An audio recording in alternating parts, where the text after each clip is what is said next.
A few nights after my own family told me not to come to Thanksgiving because my job would embarrass my brother, I stood on a stage in a ballroom full of nearly 300 people while a spotlight followed me across the room. My name was on a giant screen behind the presenter.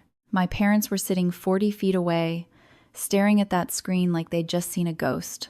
And the girlfriend my brother had been trying so hard to impress was reading the program in her lap, slowly realizing something that made her face turn completely white. How did a construction worker my family was ashamed of end up being called to a stage like that?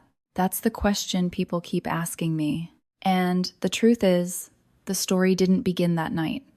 It started 5 days before Thanksgiving, with a phone call that erased me from my own family's dinner table. My name is Kira Whitman. I'm 31 years old. I run a residential construction company in Charlotte, North Carolina. Most mornings, I'm at job sites before the sun is fully up, coffee in one hand, blueprints in the other, with sawdust stuck in my hair and concrete dust on my boots. I build houses. Not the glamorous part people see on TV. The real work. Framing, restoration, renovation, solving problems when walls aren't straight and pipes don't line up and clients panic because the cabinets they picked are suddenly back-ordered for 6 weeks. It's loud, messy work, and I love every minute of it. But, according to my brother Evan, that job made me someone he needed to hide. The call came on November 18th, a Thursday evening. I had just gotten home from a renovation project in Dilworth, a small 1940s bungalow we were restoring. The kind of house with hardwood floors that creak in certain spots and crown molding you have to repair by hand because the original profiles don't exist anymore. My truck still smelled like pine and polyurethane when I pulled into my driveway.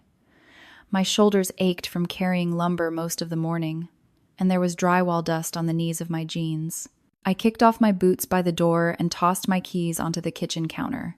That's when my phone rang. Mom. I almost didn't answer. We talked on Sundays most of the time, short, polite calls about the weather or whether my dad had finally fixed the loose step on the back porch. Thursday night calls were unusual. Something about the timing made my stomach tighten before I even picked up. Hey, Mom, I said. Hi, sweetie. Her voice had that careful tone people use when they're about to say something uncomfortable. I recognized it instantly. How are you? She asked. Good, I said. Just got home from a job site. There was a pause. I heard her take a breath. So, Thanksgiving, she said.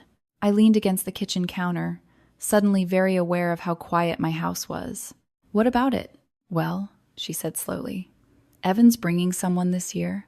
I already knew that. My younger brother had been talking about his new girlfriend for weeks at Sunday dinners. Her name was Natalie. She worked in design somewhere downtown. According to Evan, she was really impressive. That's great, I said. Another pause. He's introducing her to the family for the first time, my mother continued. So he's a little nervous. Okay. And he was hoping, she said carefully, that maybe this year we could keep Thanksgiving a little smaller. I frowned. Smaller how? You know, she said. Just immediate family. Him, Natalie, your father, and me. Something simple so it's not overwhelming for her. I blinked. Mom, I said slowly, I am immediate family. I know, honey. I know, she said quickly. But Evan just wants everything to go smoothly. First impressions are important. I didn't say anything. The silence stretched long enough that she sighed softly into the phone. Kira, she said, please try to understand.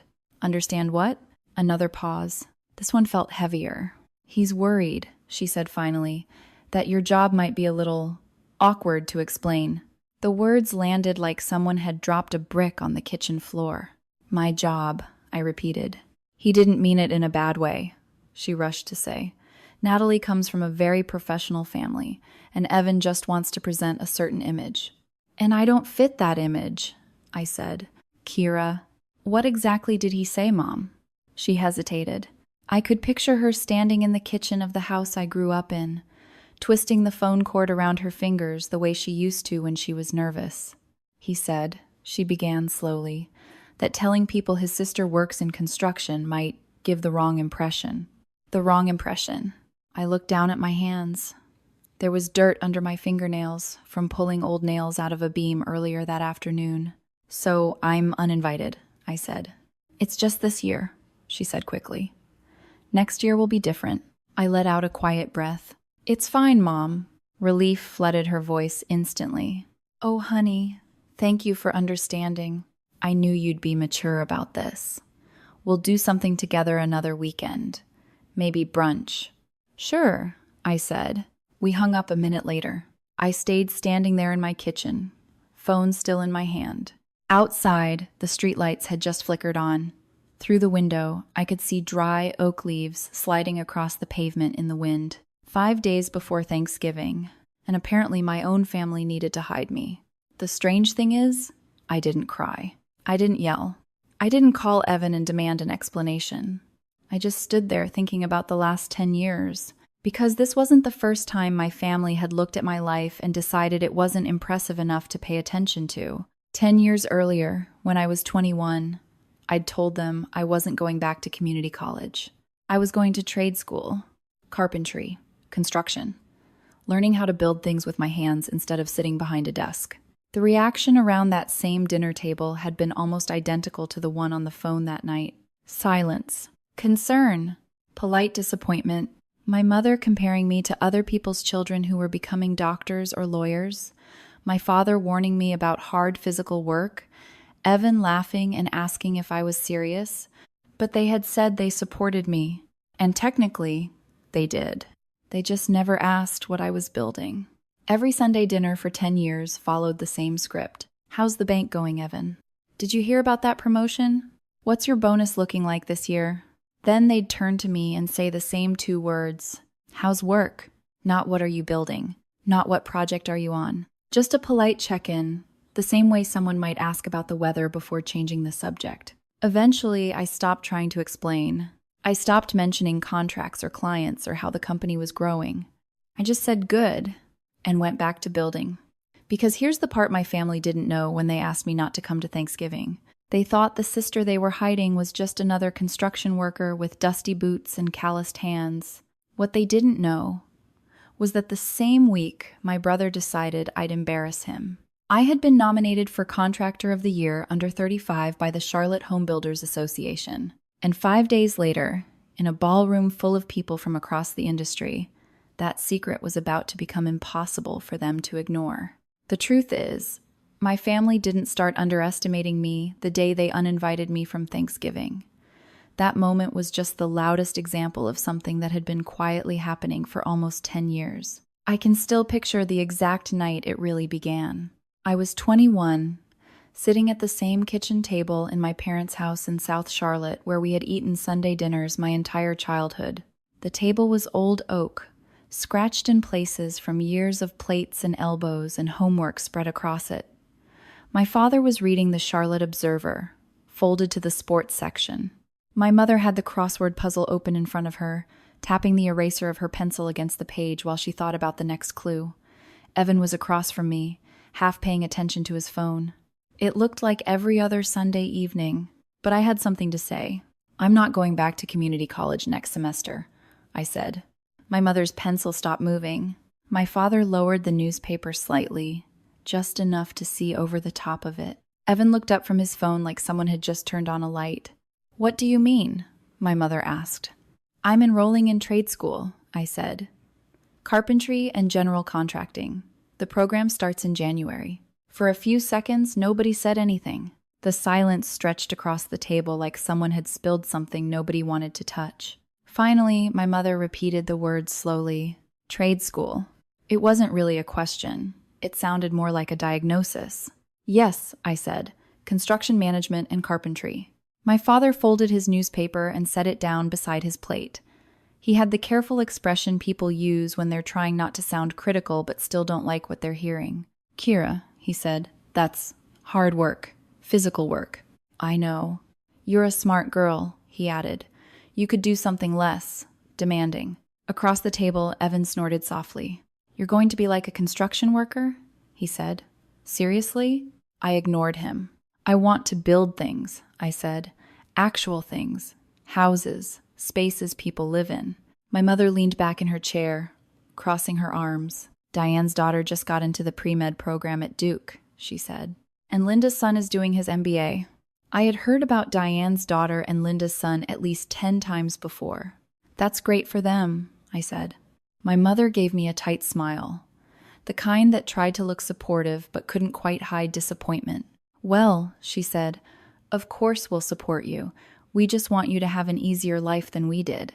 That was the line she used often. My mother had worked as a legal secretary for 23 years. My father worked in logistics for a furniture distributor. They had both worked hard their entire lives, and their idea of success had always been the same: a white-collar job, a clean desk, a predictable paycheck. To them, construction meant back pain, unstable income, and people who didn't have better options. To me, it meant something completely different. But explaining that felt impossible at the time. So I simply said, "This is what I want." The conversation moved on eventually, but something subtle had shifted that night. It wasn't hostility. It wasn't anger. It was quieter than that.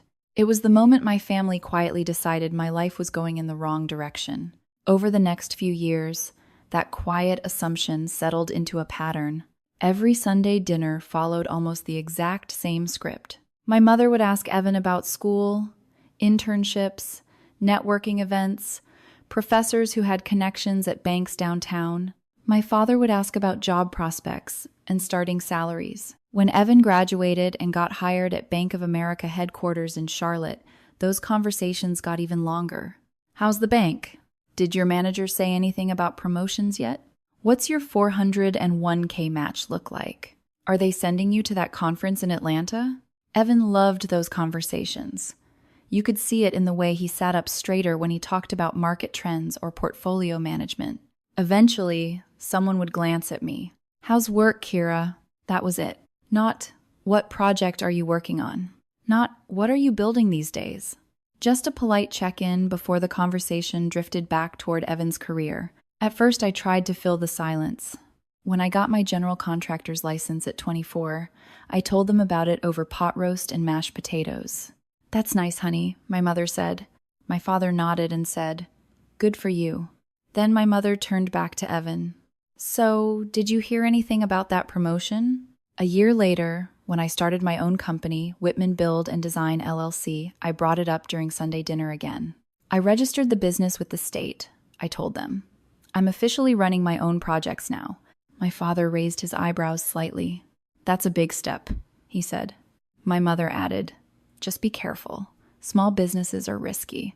Then Evan started talking about dental benefits at his job, and the conversation drifted away again. It took me about 2 years to realize something. They weren't trying to dismiss me. They just didn't see what I was doing. To them, construction was construction. Swinging a hammer, carrying lumber, hard labor that didn't lead anywhere. They couldn't picture the thing I was slowly building. So eventually I stopped trying to explain. But I never stopped building. The first year of the company was terrifying. I registered the LLC in May of 2020. I remember signing the paperwork in my small apartment kitchen with a knot in my stomach. I spent nearly $5,000 on liability insurance that first year, and writing that check made me feel like I might throw up. I bought a used white Dodge Ram with money I had saved for 4 years. $38,000, paid in cash. It was the single biggest purchase of my life at the time. When the logo finally went on the truck door, simple black lettering that said Whitman Build and Design, I sat in the driver's seat for almost 10 minutes just staring at it.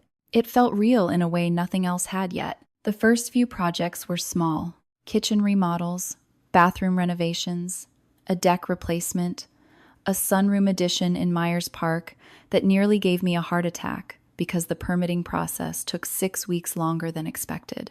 But each project led to another. One satisfied client told a neighbor. That neighbor recommended me to a friend. Slowly, the calendar filled. I hired my first employee in the second year, Miguel Santos. Miguel was 42, a Finnish carpenter who had been working in residential construction for 2 decades. The first time I watched him install trim work, I realized he was better with a saw than I might ever be. When I told my parents I had hired someone, my mother smiled politely. That's wonderful, honey. Then she asked Evan about his department restructuring at the bank. By year 3, something changed. We landed our first major project, a full renovation of a 1920s craftsman house in Dilworth. $120,000. The kind of job that either builds your reputation or ruins it. I barely slept for the first week. But we finished it 4 months later, on time and under budget.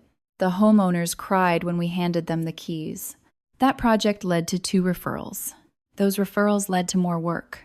By the end of that year, I had 6 employees and more projects than I could comfortably manage alone. But at Sunday dinners, the conversation still sounded exactly the same. How's the bank going, Evan? How's work, Kira? And eventually, I stopped expecting anything different. Because while my brother was talking about quarterly reviews and corporate benefits, I was quietly building something they had never bothered to ask about. And by the time Thanksgiving rolled around that year, what I had built was already much bigger than they ever imagined. By the time my family quietly decided that my career wasn't something worth paying attention to, my life had already moved far beyond the version of me they had frozen in their heads. While they were still picturing a girl swinging a hammer on small jobs, I was slowly turning a one-person operation into something real. I started Whitman Build and Design in the spring of 2020 with nothing more than a used truck, a stack of permits, and a tool belt that had seen better days. I was 26 and terrified most of the time, though I tried not to show it. The first year was a blur of long mornings and longer nights meeting clients at kitchen tables, reviewing blueprints at midnight, and learning how to manage budgets, subcontractors, and expectations all at once. There were days when I wondered if my parents had been right about small businesses failing, but every finished project made the next one easier to believe in. By the end of the first year, I had completed several renovations, nothing glamorous, but solid work that spoke for itself. Kitchens that families gathered in again, bathrooms that no longer leaked, a small sunroom addition in Myers Park that came in under budget and earned me my first glowing 5-star review online. That review brought 3 more clients within a month, and suddenly the phone wasn't quiet anymore. By the second year, the company needed more than just me showing up with a toolbox. That's when Miguel Santos came into the picture. Miguel was a Finnish carpenter with 20 years of experience and the calm confidence of someone who had seen every possible mistake on a job site. The first time I watched him measure and cut crown molding without even checking the tape twice, I realized how lucky I was to have him. Hiring him was the moment the company stopped feeling like a gamble and started feeling like a team. We worked side by side most days, talking through problems, solving things that didn't exist on the original blueprints, laughing when something went wrong and fixing it anyway. I told my parents about hiring him during one of those Sunday dinners, the same dinners where Evan talked about his job at Bank of America like it was the center of the universe. My mother smiled politely and said, "That's wonderful, honey," and then asked Evan if his department restructure meant he'd be supervising people soon. Miguel became the first of many employees, though at the time my family never seemed to notice that the business was growing. Year 3 was the breakthrough that changed everything.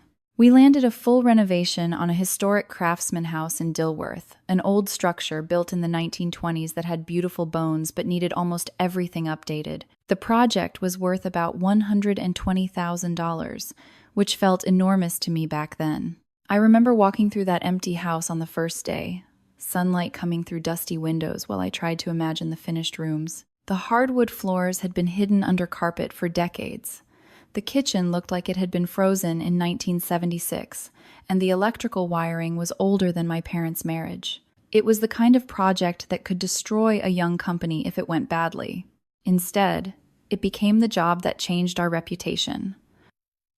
Miguel handled the trim and restoration work with the patience of an artist. I coordinated electricians, plumbers, and inspectors like a conductor, trying to keep an orchestra in time. 4 months later, the house looked like it had stepped out of a magazine while still holding on to every original detail. When we handed the keys back to the owners, the wife actually cried. That moment, standing in the doorway while they walked through the house in disbelief, was the first time I truly felt proud of what I had built.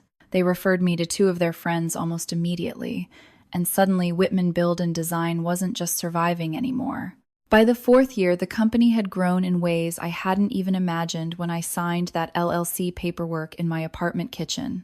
We had multiple projects running at once, from modern kitchen remodels to large structural renovations. I hired another carpenter, then an electrician, and eventually a part-time bookkeeper, because I realized I couldn't keep doing payroll and taxes at midnight after 12-hour workdays. I even bought my own house in Plaza Midwood, a small place that needed a lot of work, but had good bones. Over 6 months, I renovated it room by room, replacing cabinets, refinishing the floors, and knocking out a wall that opened the kitchen to the living room. When my parents came to see it, my mother walked through slowly, looking around like she was trying to understand how it had come together. "It's cute," she said finally, the word hanging in the air like a polite compliment that didn't quite capture what she was seeing. My father asked if I had done the renovations myself, and when I said most of it had been my team, he nodded in that same thoughtful way he used when Evan talked about spreadsheets and financial models. Then the conversation drifted somewhere else again, and I didn't try to pull it back. By the beginning of the 5th year, Whitman Build and Design had completed 68 projects and employed 19 people. We had 8 active jobs running at the same time, and the company was on track to bring in close to $3 million in revenue by the end of the year. Those numbers still surprised me when I looked at them on spreadsheets late at night, but I never brought them up at Sunday dinners. I had learned by then that my family didn't really want the details. They wanted reassurance that I was fine, that I wasn't struggling, but they didn't know how to ask about the kind of work I did. Instead, they kept picturing the same dusty construction worker version of me they had imagined 10 years earlier.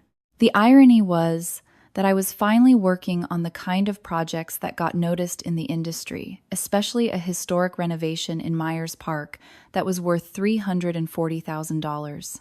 The client wanted to preserve every original architectural detail while modernizing the entire house, which meant every decision required a balance between history and practicality.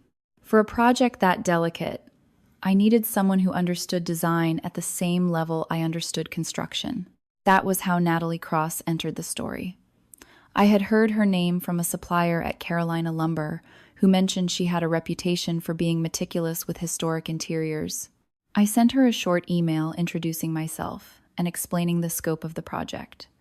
She replied within 2 hours, professional and enthusiastic, suggesting we meet on site to walk through the house together. When she arrived for that first meeting in July, she looked exactly like someone who worked in design linen blazer, ankle boots, leather portfolio tucked under one arm. She walked slowly through the empty rooms, studying details most people wouldn't notice: the curve of the molding, the pattern in the old glass windows, the way the light moved through the living room in the afternoon. I liked her immediately because she cared about the same things I did, how the space would feel once it was finished. We signed a design contract 2 weeks later, and she started coming by the job site a couple of times a week to review layout decisions and material samples. Most of our conversations were about cabinets, tile selections, and how to preserve the original coffered ceiling in the living room without compromising the new wiring we needed to install. She was smart, efficient, and easy to work with, which made the project smoother than I expected. One afternoon in early September, while we were discussing kitchen layouts, she mentioned casually that she had started dating someone. I remember nodding without looking up from the cabinet measurements I was checking on my clipboard. "He works in finance," she said, smiling slightly. "At Bank of America, actually." I told her that sounded like a stable career and kept measuring the wall spacing, not thinking about it for more than a second. She didn't say his name, and I didn't ask. In my world, professional boundaries mattered, and the personal lives of clients and collaborators usually stayed outside the job site. So the fact that my designer was dating someone at Bank of America didn't mean anything to me at the time. I didn't connect it to Evan, and I certainly didn't imagine that the person she was talking about was my brother. Meanwhile, at Sunday dinners, Evan occasionally mentioned a girlfriend named Natalie who worked in design, but the name never triggered anything in my mind either. Natalie is a common name, and I had never seen her outside the context of the construction project. Looking back, the clues were obvious, but at the time, our lives existed in 2 completely separate worlds. While she worked with me on the renovation that was becoming the centerpiece of my company's portfolio, She was also preparing to meet the family of the man she was dating, the same family that had decided the sister who worked in construction might be too embarrassing to invite to Thanksgiving. By the time Thanksgiving morning arrived, the reality of what had happened had already settled into a quiet kind of acceptance.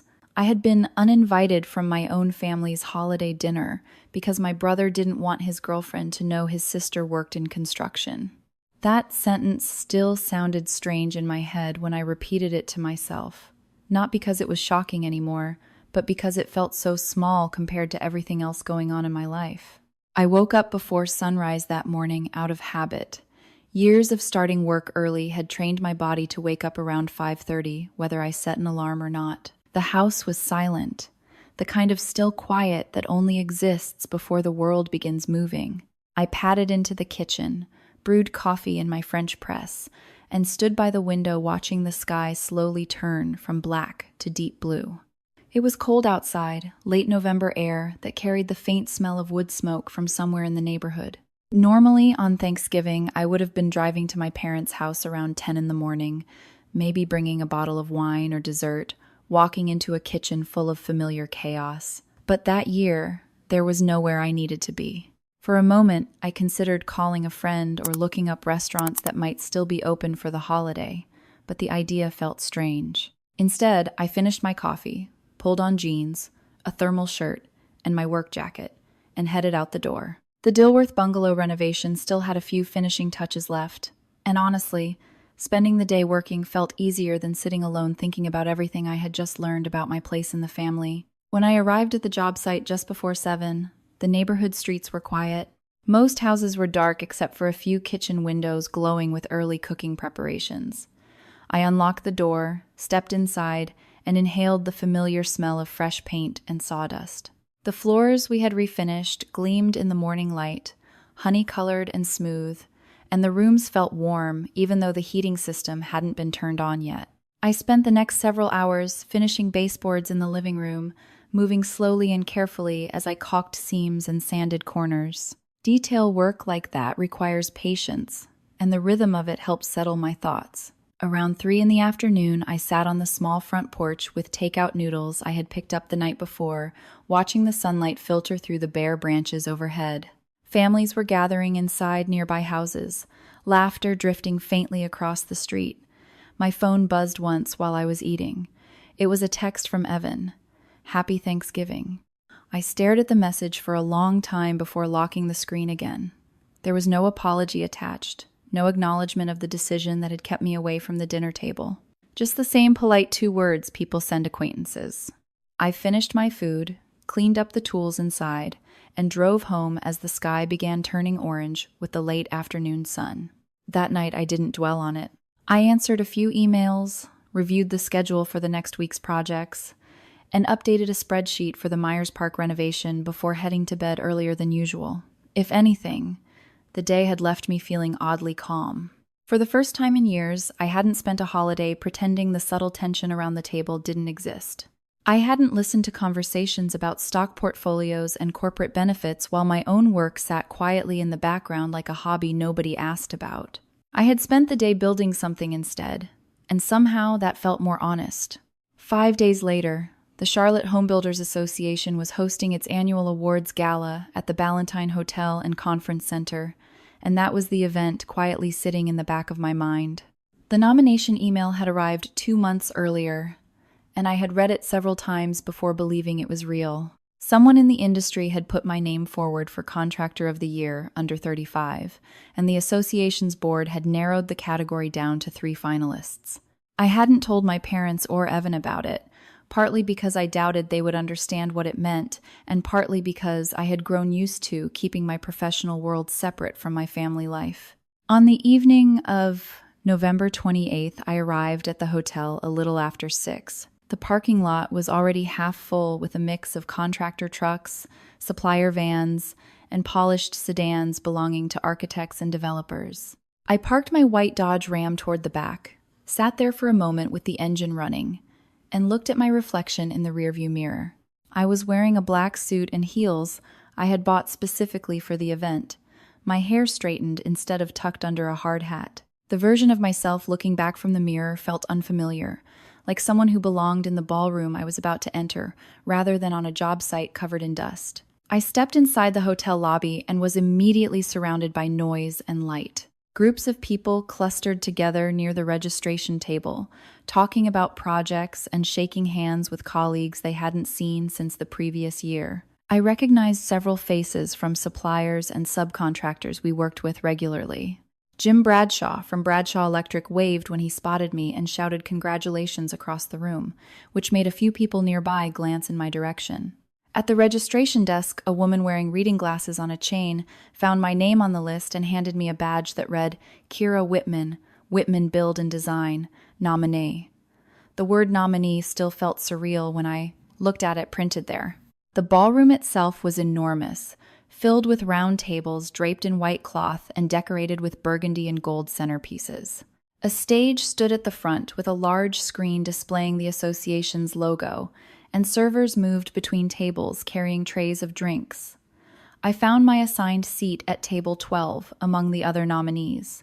Two of the men sitting there were contractors I had met briefly at networking events, and we exchanged polite conversation about the projects we had each worked on that year. Someone joked about the rubbery chicken dinners that always seemed to accompany these galas, and everyone laughed in that way professionals do when they're slightly nervous but trying not to show it. As I flipped through the program booklet on my plate, my eyes landed on page 4, where the category for Contractor of the Year under 35 was listed. My name was printed there between the other finalists, along with a short summary of my company's work. I was still reading those lines when something across the room caught my attention. At a table near the middle of the ballroom sat 4 people I recognized instantly. My mother was wearing a burgundy dress I had never seen before. My father looked slightly uncomfortable in a suit jacket. Evan was beside them in a navy suit, leaning toward a woman with dark hair pulled back elegantly. Natalie. The realization hit me all at once. Evan must have gotten tickets through his job at Bank of America, which was one of the event sponsors that evening. He had probably brought our parents to impress Natalie, to show her his professional connections. None of them had any idea that the sister he had tried so hard to keep out of Thanksgiving dinner was sitting across the room as one of the nominees being honored that night. I turned back toward my table, heart beating a little faster as the lights dimmed slightly and the evening's program began. In just a few minutes, the category announcements would start, and for the first time since that phone call from my mother, my family had been so worried that my job might embarrass them in front of Evan's girlfriend. They had no idea that in a room filled with nearly 300 people, my name was about to be called from a stage where everyone, including them, would hear exactly what I had built. Dinner ended a little after 7, and the quiet clinking of plates gradually faded into the low hum of conversations across the ballroom. I barely remember what the food tasted like. My attention kept drifting across the room to table 23, where my parents, Evan, and Natalie were still sitting together, unaware that the evening was about to collide with the version of reality they believed in. My mother was laughing at something Natalie had said, leaning slightly toward her the way she always did when she wanted someone to feel welcomed. My father sat with his hands folded, nodding politely as Evan talked, probably explaining some detail about the bank or the event sponsors. From where I was sitting, the entire scene looked perfectly normal. If someone had walked into the room at that moment, they would have seen a successful young professional introducing his girlfriend to his parents at a formal event. They would have had no idea that just a week earlier, that same young professional had asked those parents to keep his sister away from Thanksgiving dinner because she might make him look bad. At 7:15, the lights dimmed slightly, and the president of the Charlotte Home Builders Association stepped up to the podium on stage. She wore a bright red dress and the kind of confident smile that comes from years of speaking in front of industry crowds. The room slowly quieted as people turned their chairs toward the stage. I felt my fingers tighten slightly around the edge of the program booklet in front of me. "Good evening, everyone," she began. "Thank you for joining us tonight as we celebrate the incredible work happening in our city's residential construction community." Polite applause rippled through the room. She spent the next few minutes thanking sponsors, recognizing volunteers, and highlighting the importance of craftsmanship and collaboration in the building industry. I listened only halfway. my attention drifting between her words and the steady rhythm of my own heartbeat. At table 23, Evan sat a little straighter when Bank of America received a sponsor mention. My mother clapped enthusiastically. Natalie leaned forward with genuine interest, the way designers often do when construction projects are being discussed. Then the speaker smiled and glanced down at the card in her hand. "We have several exciting awards to present tonight," she continued, "and we're going to start with one of my personal favorites, Contractor of the Year, under 35. The words sent a quiet current through my chest. The screen behind her flickered to life, displaying the category title. I could feel the tension in my shoulders, even though I had spent the last 2 months telling myself that just being nominated was already an honor. This award recognizes a contractor who has demonstrated exceptional growth, quality craftsmanship, and dedication to their clients, the presenter said. Each of our nominees tonight represents the future of the building industry in Charlotte. The slide behind her changed, and 3 names appeared: Daniel Pritchard, Sam Greenberg, Kira Whitman. From across the room, I saw Natalie freeze. She leaned closer to the screen, squinting slightly as if she needed to confirm what she was seeing. Then she quickly opened the program booklet on the table and flipped through the pages until she reached the category description. Her finger traced down the page. Kira Whitman, owner of Whitman Build and Design, 68 completed residential projects, 19 employees. Projected annual revenue approaching $3 million. Natalie's eyes widened. She turned toward Evan and said something quickly, pointing at the program. I couldn't hear the words, but I saw the moment Evan followed her finger and read the name for himself. The color drained from his face almost instantly. My mother noticed the shift in his expression. "What is it?" she mouthed. Natalie handed her the booklet. My mother looked down at the page, then she looked up at the screen again. The moment she recognized my name was almost surreal to watch from across the room. Her hand moved slowly toward her chest, as if she had forgotten how to breathe for a second. My father leaned forward, trying to see what they were reacting to. When his eyes finally landed on the screen, his expression went blank in the way people look when a realization arrives faster than they can process it. On stage, the presenter continued speaking. This year's finalists have each demonstrated remarkable leadership and craftsmanship, she said. But one contractor stood out for the pace of her company's growth, the complexity of her projects, and the satisfaction of the homeowners she serves. My palms were suddenly cold. I knew what was coming, but hearing it unfold still felt unreal. The presenter opened the envelope in her hand and smiled. And the winner of the Charlotte Home Builders Association Contractor of the Year Under 35 Award is Kira Whitman of Whitman Build and Design. The room erupted in applause. For a second, I didn't move. Then the people at my table began clapping harder, some of them standing up, and someone behind me gave my shoulder an enthusiastic squeeze. A spotlight snapped on above my table, and suddenly every face in the ballroom was turned toward me. I stood up slowly. The walk to the stage felt longer than it probably was, maybe 20 seconds in reality, but every step seemed to stretch into its own moment. As I passed table 23, I allowed myself one quick glance. My mother still held the program booklet in her hands. My father stared at me like he was trying to reconcile 2 completely different versions of his daughter. Evan looked stunned, and Natalie wasn't looking at me at all. She was looking at Evan, not confused anymore, but thoughtful, observing him the way people do when they're suddenly reassessing something they thought they understood. I climbed the steps onto the stage. The presenter handed me the Crystal Award, heavy and cool in my hands, and whispered congratulations before stepping aside so I could speak. I moved toward the microphone, aware of the hundreds of people watching. My speech was shorter than the one I had rehearsed in my head during the drive over. "Thank you," I said, my voice steady despite the pounding in my chest. 5 years ago, I started Whitman Build and Design with a used truck, a set of tools, and a belief that if you do good work and treat people with respect, the rest will eventually follow. The room grew quieter. In those 5 years, we've built 68 homes and renovation projects across Charlotte, I continued. But more importantly, we've built relationships with homeowners, subcontractors, and craftsmen who care deeply about the work they do. I paused briefly.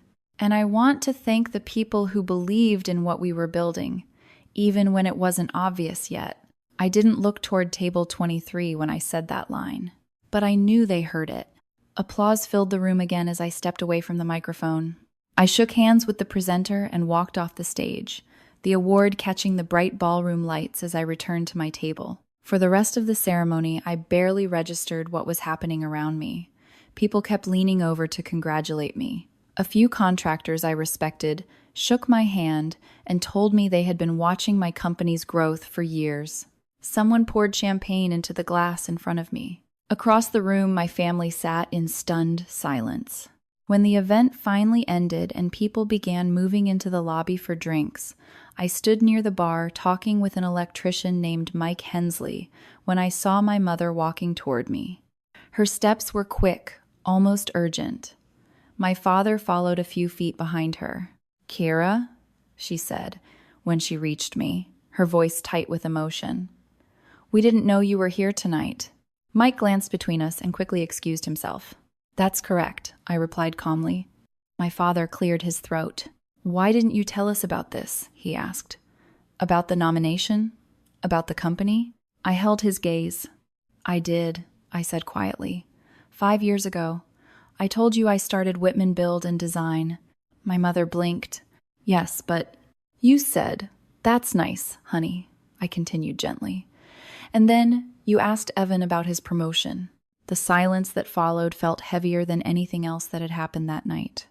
My mother looked down at the floor. My father didn't say anything.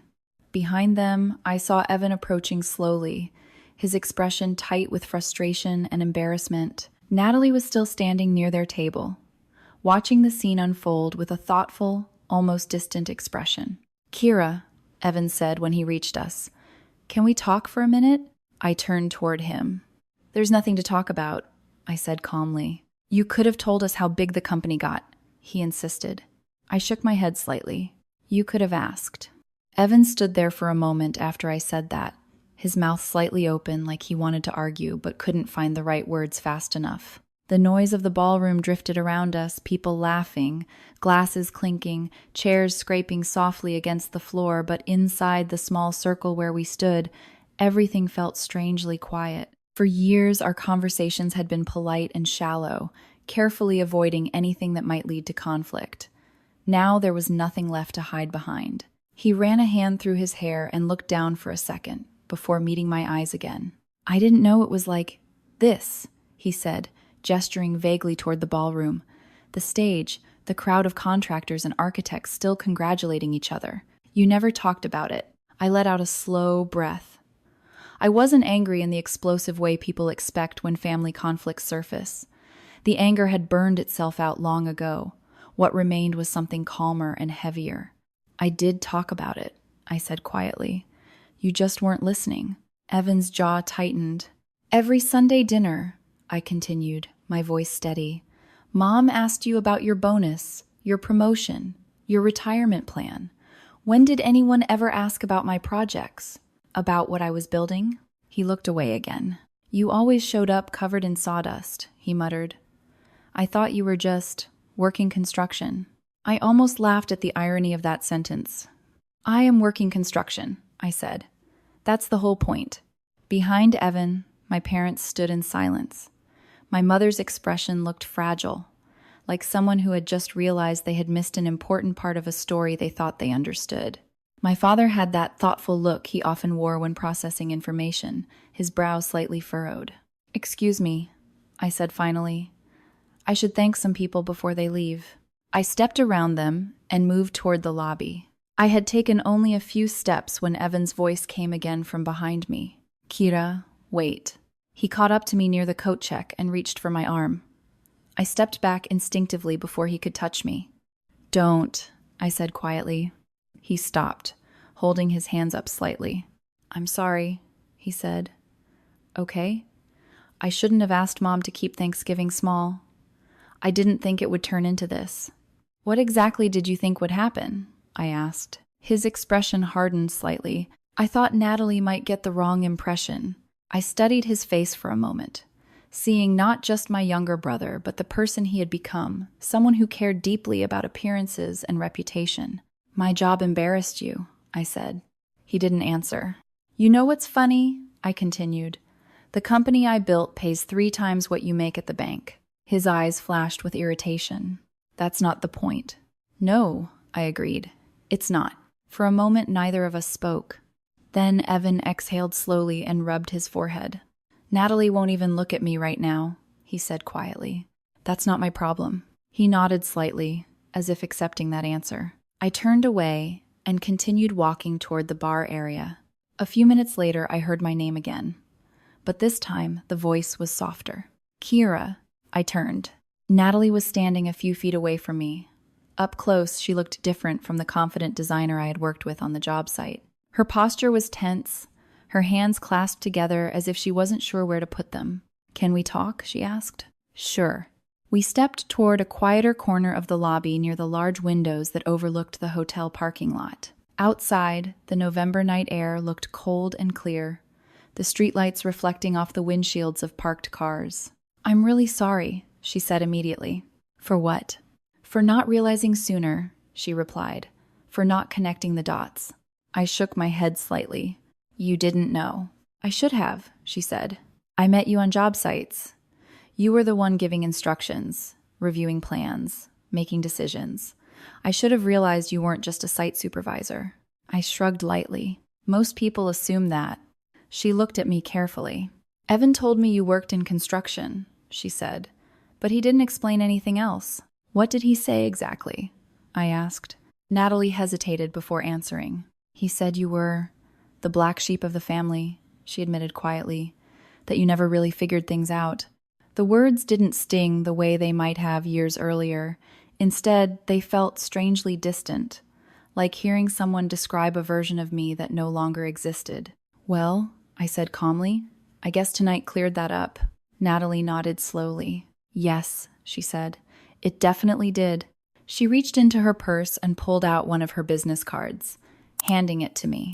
About the Morrison project, she said. We'll keep things professional, if that's okay. That's fine, I replied. She looked relieved, but there was still something unsettled in her expression. For what it's worth, she added, you deserved that award. Thank you. She gave a small nod and walked back toward the ballroom without another word. I stood there for a moment, watching the reflection of the hotel lights in the window glass. The crystal trophy in my hand caught the light and scattered it across the floor in faint rainbow fragments. A few minutes later, I heard my mother's voice behind me. Kira, please? I turned again. She and my father were standing together, both looking older than they had earlier that evening. The confident energy they had carried into the event was gone. Can we take you to dinner? My mother asked gently. To celebrate? I studied her face carefully. She looked sincere, but sincerity and understanding are not always the same thing. Not tonight, I said. Her shoulders sank slightly. But thank you for asking, I added. For a moment, she looked like she might cry, but she nodded and accepted the answer. I'm proud of you, my father said quietly. Those words hung in the air between us. They were simple, but hearing them felt strangely unfamiliar. Thank you, I replied. I walked outside a few minutes later. The air was cold enough that my breath formed small clouds in front of me as I crossed the parking lot. I reached my truck, opened the passenger door, and set the crystal award carefully on the seat before climbing behind the wheel. For a long moment, I didn't start the engine. I just sat there, hands resting on the steering wheel, thinking about everything that had happened in the last 2 weeks. The phone call, Thanksgiving alone, the look on my parents' faces when they saw my name on that screen. Eventually, I turned the key and the truck engine rumbled to life. 3 days later, on Sunday morning, my phone buzzed with an email. It was from my father. The subject line read, "We owe you an apology." I opened it slowly. He wrote about assumptions, about realizing he didn't actually know what his daughter had built, about how easy it had been to picture my work as something small because it didn't fit the career path he understood. At the end of the email, he signed it simply, Dad. Not Robert, not R. Whitman, just Dad. I read the message twice before setting the phone down. Later that afternoon, my mother texted asking if we could meet for coffee sometime that week. I stared at the message for several minutes before replying with a time and place. Thursday morning, we sat across from each other at a small cafe, the smell of espresso filling the air between us.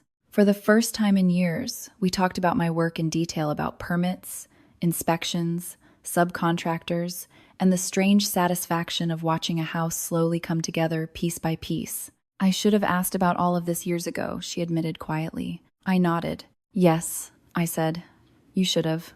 But I also told her something else, that I wasn't interested in pretending the past 10 years hadn't happened.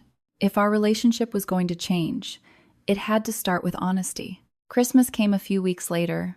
When I walked into my parents' house that afternoon, my father greeted me at the door and asked a question he had never asked before. "So," he said with a small smile, "what are you building these days?" And for the first time in a long time, I answered, "Sometimes the most painful thing isn't being rejected by strangers, it's realizing that the people who were supposed to know you best never really saw you at all." This story isn't just about a Thanksgiving dinner or an award on a stage. It's about something many of us quietly experience: being judged by appearances, by job titles, or by someone else's definition of success. Kira didn't prove her worth by arguing or demanding recognition. She did it the quiet way, by showing up every day, doing the work, and building something real while the world was too busy to notice. And when the truth finally came out, it wasn't revenge that mattered most. It was the moment people finally stopped assuming and started asking. Stories like this remind us that respect isn't tied to a suit, an office, or a corporate title.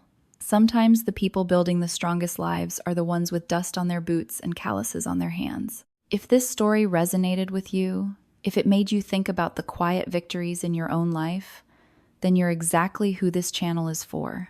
Subscribe to Revenge Tale Society for more powerful stories about resilience, hidden strength, and the moments when the truth finally speaks louder than assumptions.